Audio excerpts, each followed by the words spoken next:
They say love matures with age, softens its rough edges, grows wiser. But what if, instead, it just hides behind more beautiful eyes?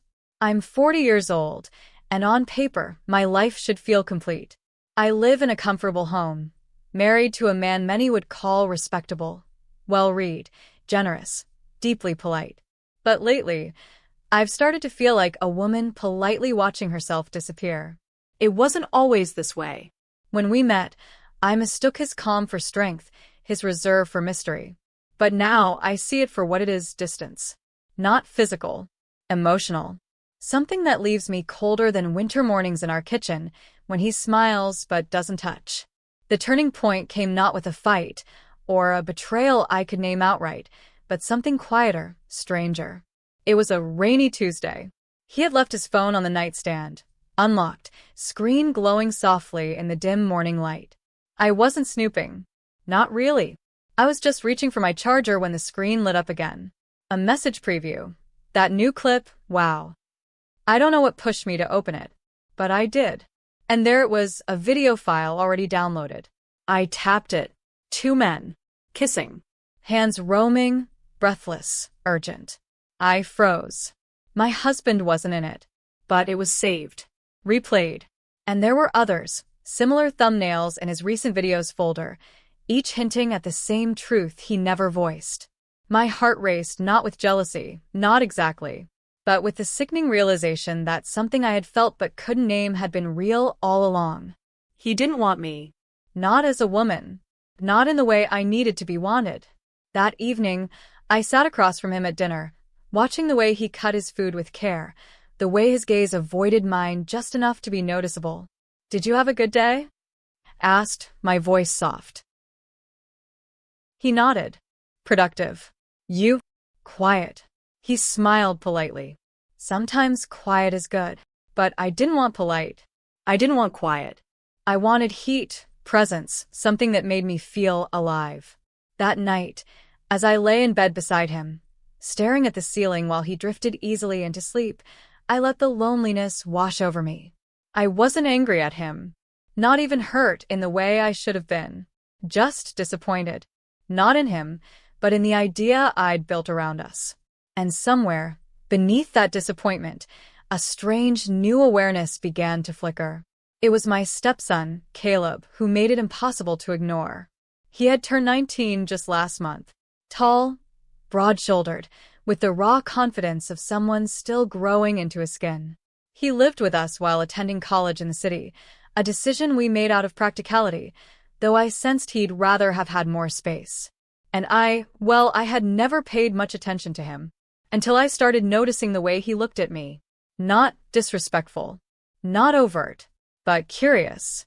I caught him staring one morning as I walked into the kitchen in my robe, still damp from the shower. His eyes lingered for just a second too long, not at my face, but at my bare legs, at the edge of fabric resting just above my knee. He looked away quickly, pretending to be absorbed in his cereal. But I felt it, the invisible shift in the air. And it wasn't the first time. In the following days, I became hyper-aware of his presence.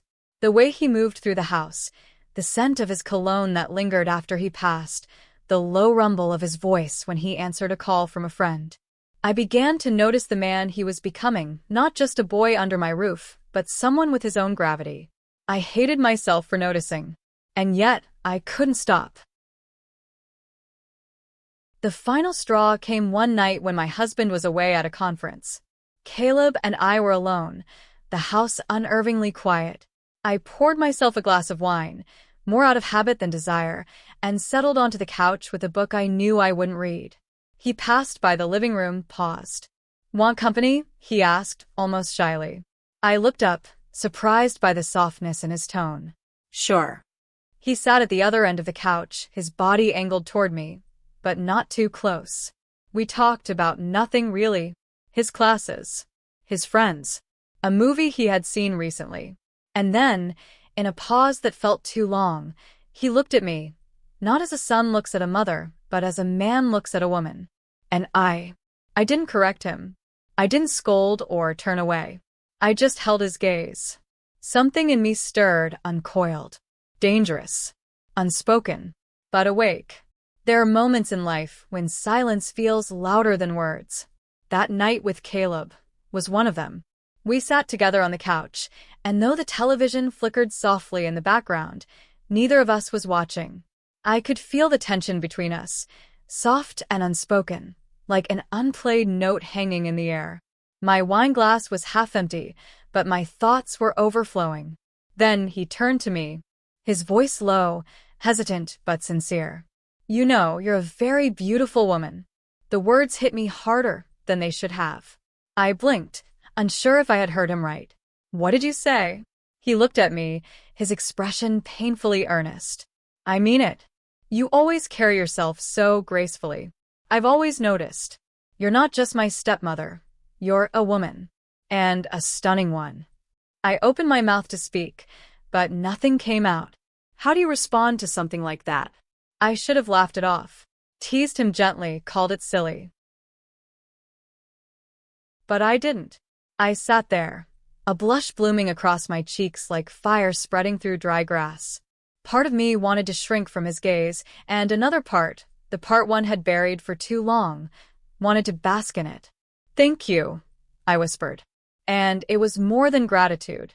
It was relief, recognition. Someone finally saw me, not as a fixture in the house, not as someone to be tiptoed around or politely ignored, but as a woman. I stood then, under the pretense of tidying the room. I needed the distance. My hands trembled slightly as I rearranged throw pillows we hadn't used. "You shouldn't say things like that," I said over my shoulder.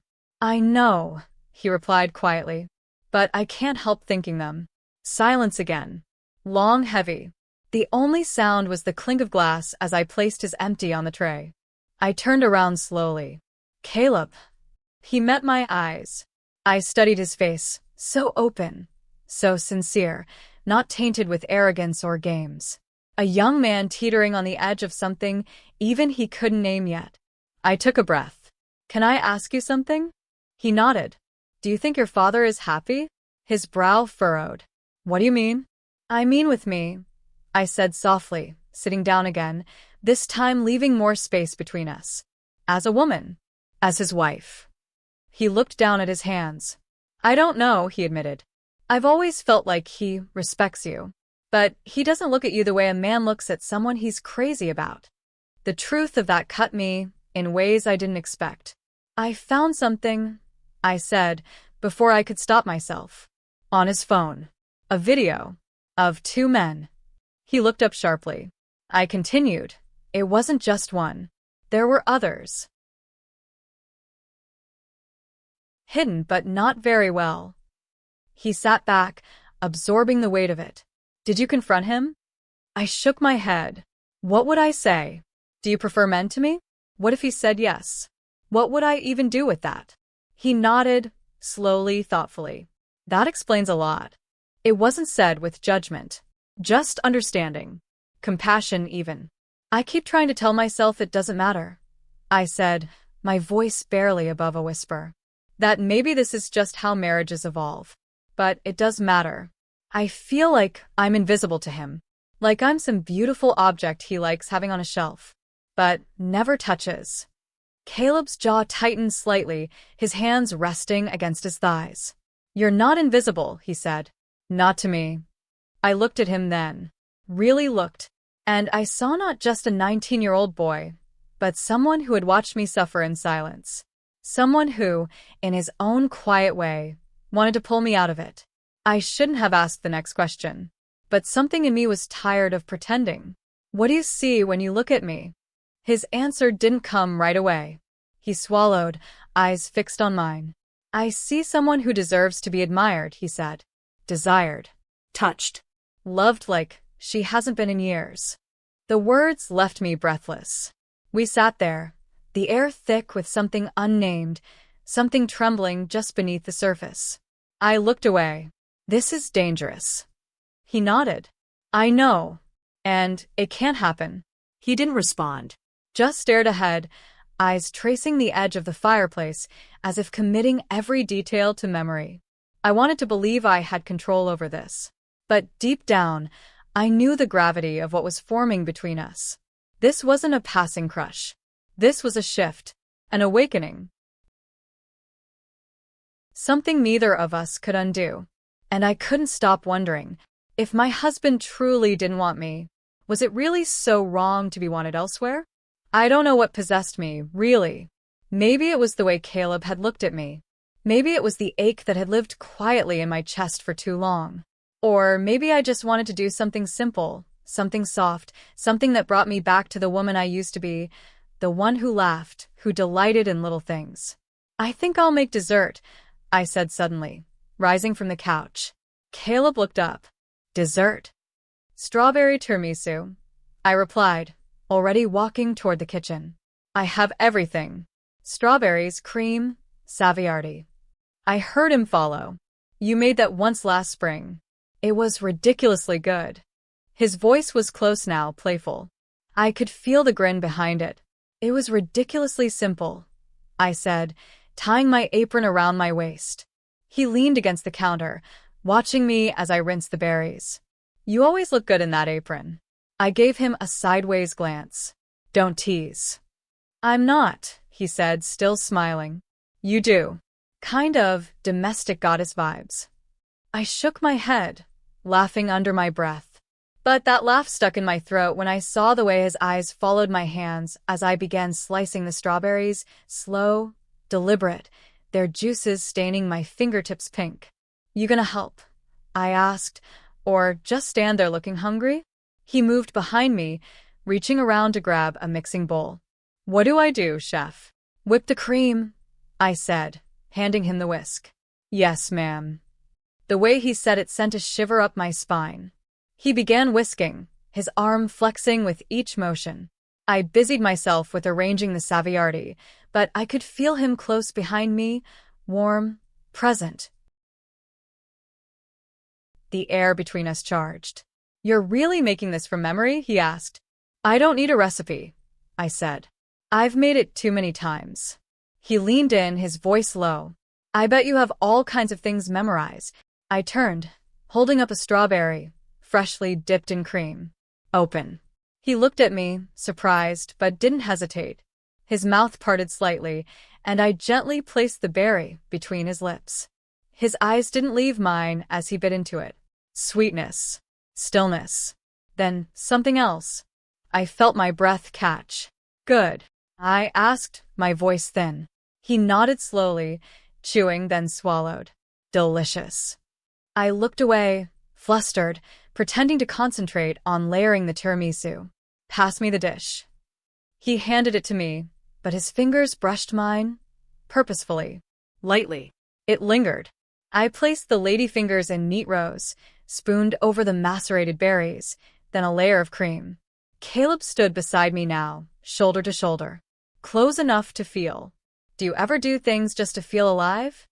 I asked, without looking at him. He paused. Sometimes. What kind of things? He didn't answer right away. When he did, his voice was quieter. Things that scare me. I met his eyes. For a moment, I forgot the dessert, forgot the clock, forgot the titles we wore in this house. I think I'm scared right now, I whispered. He didn't flinch. Me too. I turned away, placing the finished dish into the fridge, giving myself a moment to breathe. But even then, I could feel his eyes on my back. When I turned around again, he was standing closer than before. Would you be mad, he asked, if I said I wish your husband wasn't my dad? I swallowed hard. Caleb, I'm not saying anything needs to happen, he said quickly. I'm just thinking about how strange it is that someone could live with you and not want to be near you, not feel this. This? I asked, even though I knew what he meant. This, whatever this is. The timer on the stove went off, a sharp sound that made us both flinch. Saved for now by cream and sugar. I laughed softly, a shaky sound. Let's put the tiramisu in the fridge before we burn the house down. Agreed, he said, stepping back. But I could still feel the ghost of his closeness on my skin. We placed the dish carefully onto the shelf and closed the door. A pause. Then he looked at me. I think I like helping you in the kitchen. I smiled. You're good at it. I like seeing you like this, he added. Soft. Playful. Alive. My heart skipped. I like being seen, I said quietly. He didn't reply. We stood in that silence again, that beautiful, terrible silence. And I knew the next time we were alone like this, something would break. The morning after felt different. The sun rose through the kitchen windows, spilling golden light across the countertop, where traces of strawberry cream still lingered. I stood at the sink, washing the mixing bowl slowly, absently. My lips were still swollen from the night before. My heart, impossibly full. Caleb had kissed me goodbye just an hour ago, murmuring something about going for a drive to clear his head. We both knew it wasn't just that. It was the calm before the storm. Because my husband, Caleb's father, was due home today. I had nearly forgotten, until I heard the key in the door. It was sharp, metallic, too real. My hands froze under the water. Then the door opened. Hello, his voice rang through the hall, light and cheerful. I'm home.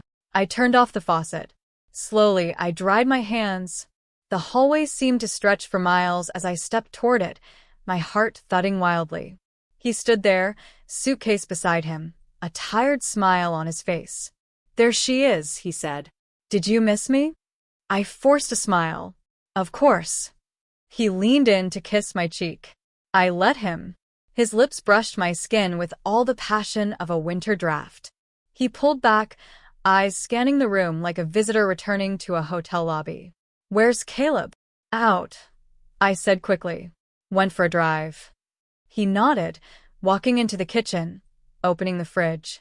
Ooh, tiramisu. Did you make this? I nodded again, mute. Looks amazing. He smiled at me. You always know how to make the house feel warm. Warm. That word echoed in my head like a taunt. He didn't know. Not yet. He couldn't see it. How the house was already slipping through his fingers. How the walls still pulsed with the memory of a kiss I would never forget. And yet, something had shifted in his posture. A flicker in his eyes. A pause, too long when he looked at me. You're quiet, he said. Just tired. He nodded, but his gaze lingered. He was trying to read me, but I had spent years being unreadable.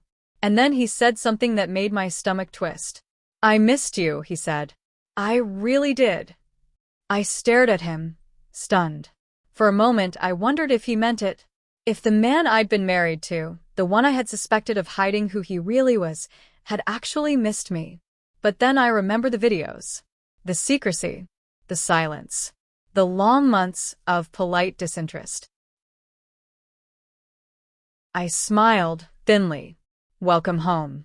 As he unpacked in the bedroom, I stepped out to the porch. The morning air was bright but cool, and I knew, deep in my bones, that everything had changed. Inside, my husband moved through the house like he still belonged in it. But I was already gone. Somewhere out there, Caleb was driving, and I was waiting for a decision I had already made. The day unfolded slowly, like a fuse burning its way towards something inevitable. I moved through the house like a shadow, avoiding my husband's gaze as he unpacked, talked about his conference, the brilliant minds he'd met. I nodded, smiled at all the right moments, but I wasn't there. I was still on the porch, still in Caleb's arms, still tasting strawberries and the electricity of a promise. By late afternoon, I stood in the bedroom, staring at myself in the mirror. I looked like a wife, but I didn't feel like one. Not anymore. That's when I heard the front door open again. Footsteps. Lighter. Slower. Caleb. I came out to find him standing in the entryway, one hand on the doorknob, eyes flicking nervously toward the kitchen. Then he saw me. His whole body exhaled. My husband appeared a second later, walking in from the hallway with a stack of folders in his arms. Hey, son, he said, setting them down. How was the drive? Fine, Caleb replied coolly. He glanced at me again, a question in his eyes. I gave him the faintest nod. It was time. I need to talk to both of you, Caleb said, his voice steady. Too steady. My husband looked up, surprised. What's wrong? Caleb turned to me. You want to say it, or should I? I stared at the floor for a moment, then lifted my eyes. Say it. He took a deep breath, then looked directly at his father. We're leaving. Silence. The world stopped moving. My husband blinked, clearly not understanding. What do you mean we? I stepped forward, heart pounding. He means me and him. A beat passed. Then another. The air turned sharp, glass thin.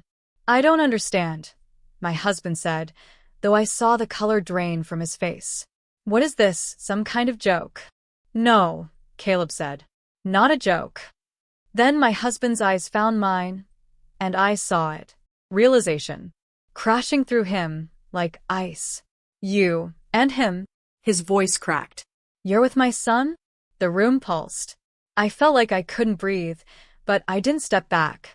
I didn't deny it. I tried to love you, I said, voice shaking. For years. But I was invisible to you.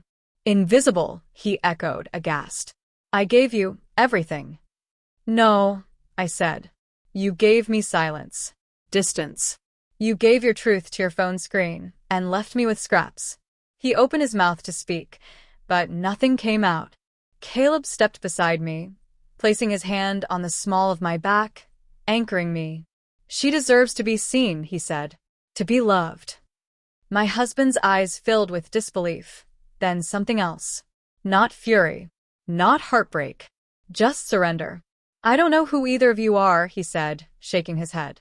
Maybe you never did, I replied softly. He didn't stop us. He didn't say a word as Caleb took my hand, walked me to the door, and opened it wide. Outside, the sky was pale with dusk, the breeze just warm enough to whisper of freedom. We stepped through together. No plans, no map, just the wild, terrifying truth of what we'd chosen. I glanced back once, at the house, the man I'd once married, the woman I had once pretended to be.